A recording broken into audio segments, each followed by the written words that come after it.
Chapter 65. నీకు కావలసినదల్లా ఓ ప్రశాంతమైన మనసు. నేను ఆరోగ్యంగా లేను. నాకు చాలా నీరసంగా అనిపిస్తోంది. నేనేం చేయాలి? అనారోగ్యంతో ఉన్నది ఎవరు? నువ్వా లేక నీ శరీరమా? నా శరీరమే. నిన్న నువ్వు బాగున్నావు. ఏది బాగుండింది? శరీరం. శరీరం బాగున్నప్పుడు నువ్వు ఆనందంగా ఉన్నావు. శరీరం బాగులేనప్పుడు నువ్వు దుఃఖంలో ఉన్నావు. ఎవరు ఒకరోజు ఆనందంలో, ఒకరోజు దుఃఖంలో ఉన్నది? మనసు. మరి ఆ మారుతున్న మనసును తెలుసుకునేవాడెవరు? మనసు తనను తాను తెలుసుకోదా? మనసు అంతరాయాలతో ఉంటుంది. నిద్రలో, మూర్ఛలో, పరధ్యానంలో లాగా అది మళ్ళీ మళ్ళీ శూన్యంగా అయిపోతూ ఉంటుంది. ఈ అంతరాయాలను నమోదు చేయడానికి వెనక ఏదో ఒకటి నిరంతరాయంగా కొనసాగుతుండాలి. మనస్సుకు అన్నీ గుర్తుంటాయి. కాబట్టి జ్ఞాపకం కొనసాగుతుంది అనలేమా? జ్ఞాపక శక్తి ఎప్పుడూ పాక్షికంగా, నమ్మదగనిదిగా, ఇంకా అస్థిరంగా ఉంటుంది. ఇది అవగాహన యొక్క బలమైన భావనను, నేను అనే భావాన్ని వివరించలేదు. దాని మూలంలో ఏముందో కనుక్కో. నేను ఎంత లోతుగా చూసినా నాకు నా మనస్సొక్కటే కనిపిస్తోంది. మనసుకు పైన అని మీరనే మాట నాకు అర్థం కావడం లేదు. మనస్సుతో చూస్తూ నువ్వు మనసుకు అతీతంగా వెళ్ళలేవు. మనసుకు అతీతంగా వెళ్ళడం అంటే మనసు ఇంకా దాని విషయాలను వదిలిపెట్టడం.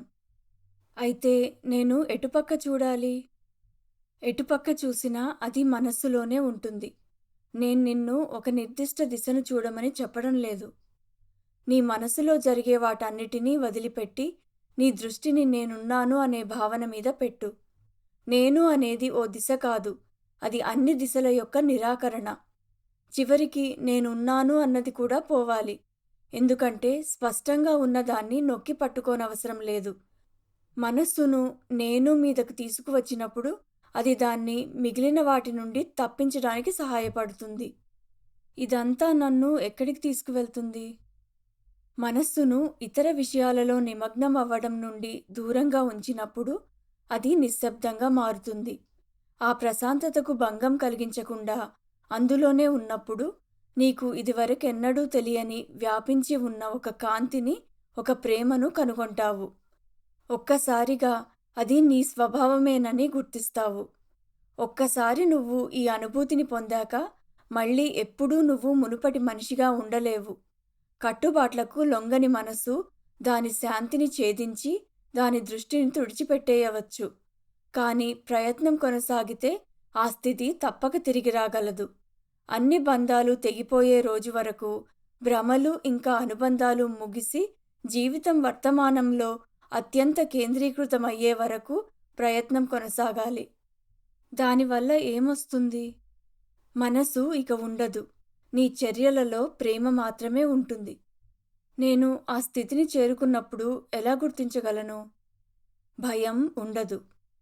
రహస్యాలతో ఇంకా ప్రమాదాలతో చుట్టబడిన ప్రపంచంలో నేను భయపడకుండా ఎలా ఉండగలను?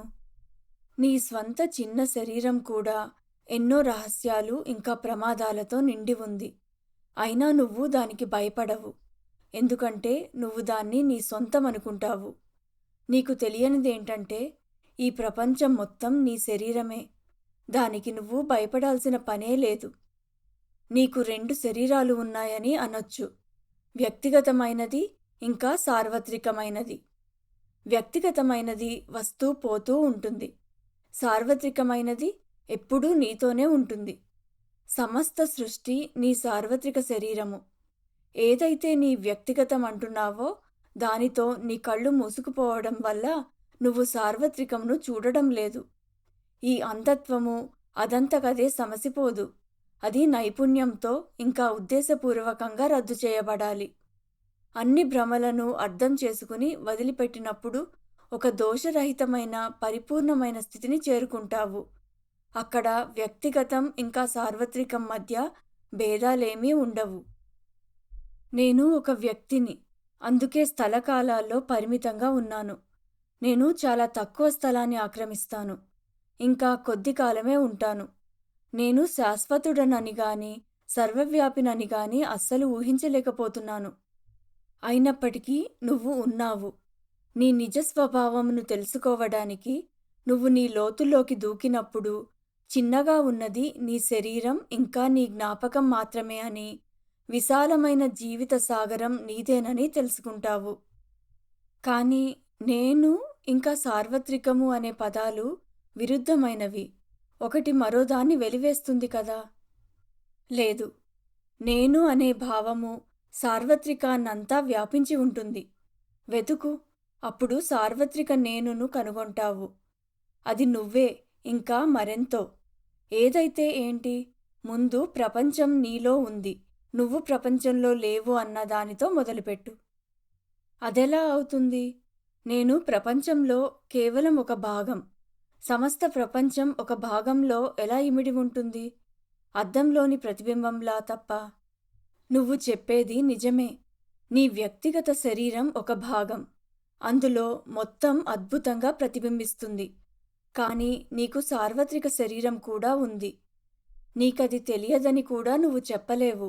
ఎందుకంటే నువ్వు దాన్ని చూస్తున్నావు, ఇంకా అనుభూతి చెందుతున్నావు. కాకపోతే నువ్వు దాన్ని ప్రపంచమని పిలుస్తున్నావు. ఇంకా నువ్వు దాన్ని చూసి భయపడుతున్నావు. సార్వత్రిక శరీరం గురించిన మీ సిద్ధాంతాన్ని నేను అంగీకరించినా కూడా దాన్ని ఏ విధంగా పరీక్షించగలను? దానివల్ల నాకేం ఉపయోగం? నిన్ను నువ్వు 2 శరీరాలలో నివసించేవాడిగా తెలుసుకున్నప్పుడు నువ్వు దేన్నీ పరాయిగా చూడవు. మొత్తం విశ్వం నీకు సంబంధించినదై ఉంటుంది. ప్రతి జీవిని ఎంతో సున్నితంగా ప్రేమించగలవు, ఇంకా సహాయపడగలవు. అన్ని దోచుకోవటాలు పూర్తిగా ఆగిపోతాయి. నీ ప్రతి పని ఉపయోగకరమవుతుంది. ప్రతి కదలిక ఓ ఆశీర్వాదమవుతుంది. ఇదంతా చాలా ఆశ పుట్టించేదిగా ఉంది. కానీ నేను నా సార్వత్రిక శరీరాన్ని ఎలా గ్రహించగలను? నీకు 2 దారులున్నాయి. నీ మనస్సును, హృదయాన్ని ఆత్మాన్వేషణకు ఇవ్వు. లేదా నువ్వు నా మాటలను నమ్మి దాని ప్రకారం నడుచుకో. మరో విధంగా చెప్పాలంటే, నువ్వు పూర్తిగా నీయందు ఆసక్తి కలిగుండు. లేదా అన్నిటి పట్ల పూర్తిగా నిరాసక్తంగా ఉండు. ఇక్కడ పూర్తిగా అన్న పదం ముఖ్యమైనది. పరమాత్మను చేరుకోవాలంటే నీలో అత్యంత తీవ్రత ఉండాలి. ఇంత చిన్నగా ఉన్న నేను అంత ఎత్తులకు ఎలా ఎదగగలను? నిన్ను నువ్వు అన్నీ జరిగే ఓ అవగాహనా సముద్రంగా గ్రహించు. అది పెద్ద కష్టమేమీ కాదు. కొంచెం శ్రద్ధతో నిన్ను నువ్వు నిశితంగా పరిశీలిస్తే ఏ సంఘటన నీ అవగాహన బయట లేదని నువ్వే చూడగలవు. ప్రపంచంలో అనేక సంఘటనలు జరుగుతాయి. అవన్నీ నా అవగాహనలో కనిపించవుగా. నీ శరీరంలో కూడా అనేకం జరుగుతాయి. అవి కూడా నీ అవగాహనలో కనిపించవు. అయినా అది నీ శరీరం నీ స్వంతమని చెప్పుకోవడం నుండి నిన్ను ఆపలేదుగా. నీ ఇంద్రియాల ద్వారా నీ శరీరం నీకెలా తెలుసో సరిగ్గా అలాగే నీకు ఈ ప్రపంచమూ తెలుసు. నీ మనసే నీ చర్మం బయట ఉన్న ప్రపంచాన్ని లోపల ఉన్న ప్రపంచం నుంచి వేరు చేసి వాటిని ఒకదానికొకటి వ్యతిరేకంగా ఉంచింది. అదే భయాన్ని, ద్వేషాన్ని, ఇంకా అన్ని జీవన కష్టాలను సృష్టించింది. నాకు అర్థం కానిదేంటంటే, అవగాహనను దాటి వెళ్ళమని మీరన్న మాట. పదాలు అర్థమవుతాయి, కానీ ఆ అనుభూతి ఊహించలేకపోతున్నాను. మీరే అన్నారుగా అన్ని అనుభవాలు అవగాహనే అని. నువ్వు చెప్పింది నిజమే. అవగాహన బయట ఏ అనుభవమూ ఉండదు. అయినా కేవలం ఉండటం అనే అనుభవం ఉంటుంది. అవగాహనకు అతీతంగా ఒక స్థితి ఉంది. అది స్పృహ లేనిది కాదు. కొందరు దాన్ని సర్వోన్నత ఎరుక అని లేదా శుద్ధ చైతన్యమని పిలుస్తారు. అది విషయము, వస్తువుల అనుసంధానాల నుండి స్వేచ్ఛ గలది. నేను తత్వశాస్త్రం చదివాను, కానీ అందులో మీరు చెప్పినవేమీ కనిపించలేదు. అది కేవలం అభివ్యక్తీకరణ గురించి మాత్రమే మాట్లాడుతుందని ఒప్పుకుంటాను. అది విశ్వము యొక్క సృష్టి, ఇంకా దానిలోని జీవరాశి గురించి ఎంతో క్షుణ్ణంగా వివరిస్తుంది. కానీ అది దాన్ని దాటి వెళ్ళదు. మీరు చెప్పేవి అనుభవాలకు అతీతంగా ఉన్నాయి. అవి అనుభవించలేనివైతే అసలు వాటి గురించి మాట్లాడడం ఎందుకు? అవగాహన అడపాదడపా ఉంటుంది. దాన్నిండా అంతరాయాలే. అయినా గుర్తింపు కొనసాగుతుంది. అవగాహనకు అతీతమైన దానివల్ల కాకుండా ఇంక దేనివల్ల ఈ గుర్తింపు భావం కలుగుతుందనుకుంటున్నావు? నేను మనసుకు అతీతమైన వాడినైతే నన్ను నేను ఎలా మార్చుకోగలను? మార్చవలసిన అవసరం ఎక్కడుంది? మనసు ఎలాగో ఎప్పుడూ మారుతూనే ఉంటుంది. నీ మనసును వైరాగ్యంతో చూడు. దాన్ని శాంతింపచేయడానికి ఇది సరిపోతుంది. అది మౌనంగా ఉన్నప్పుడు నువ్వు దాన్ని దాటి వెళ్ళగలవు. దాన్ని ఎప్పుడూ ఏదో ఒక పనిలో నిమగ్నమై ఉంచకు. దాన్ని ఆపు. ఇంకా కేవలం ఉండు. దానికి విశ్రాంతినిస్తే అది కుదురుకుని దాని స్వచ్ఛతను తిరిగి పొందుతుంది. నిరంతర ఆలోచన దాన్ని కుళ్ళిపోయేలా చేస్తుంది. నా నిజమైన ఉనికి ఎప్పుడూ నాతోనే ఉన్నట్టయితే నేను దాని గురించిన అజ్ఞానంలో ఎలా ఉన్నాను? ఎందుకంటే అది చాలా సూక్ష్మమైనది. ఇంకా నీ మనసేమో స్థూలమైనది. అది స్థూల ఆలోచనలు ఇంకా భావాలతో నిండి ఉంటుంది. నీ మనసును స్పష్టపరుచుకో. అప్పుడు నిన్ను నువ్వు తెలుసుకోగలుగుతావు. నన్ను నేను తెలుసుకోవడానికి నాకు మనసు అవసరమా? నువ్వు మనసుకు అతీతంగా ఉన్నావు. కానీ నువ్వు కానిదేదో అది నీ మనసుతోనే తెలుసుకోగలవు. నీ జ్ఞానం యొక్క పరిధి, లోతు ఇంకా స్వభావం నువ్వు వాడే పరికరంపై ఆధారపడి ఉంటుంది. నీ పరికరాన్ని అభివృద్ధి చేసుకో. ఇంకా నీ జ్ఞానము మెరుగుపడుతుంది. పరిపూర్ణంగా తెలుసుకోవాలంటే నాకు పరిపూర్ణమైన మనసు కావాలి కదా! నీకు కావలసినది ఒక ప్రశాంతమైన మనసు. నీ మనసు ప్రశాంతంగా ఉంటే మిగిలినవన్నీ సరిగ్గా జరుగుతాయి. ఎలాగైతే ఉదయించే సూర్యుడు ప్రపంచాన్ని చురుగ్గా చేస్తాడో, అలానే ఆత్మావలోకనం మనస్సులో మార్పులను ప్రభావితం చేస్తుంది.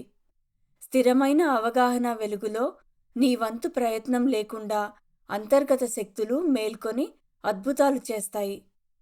అంటే గొప్ప కార్యాలన్నీ నేను చేయకుండానే జరుగుతాయని చెప్తున్నారు.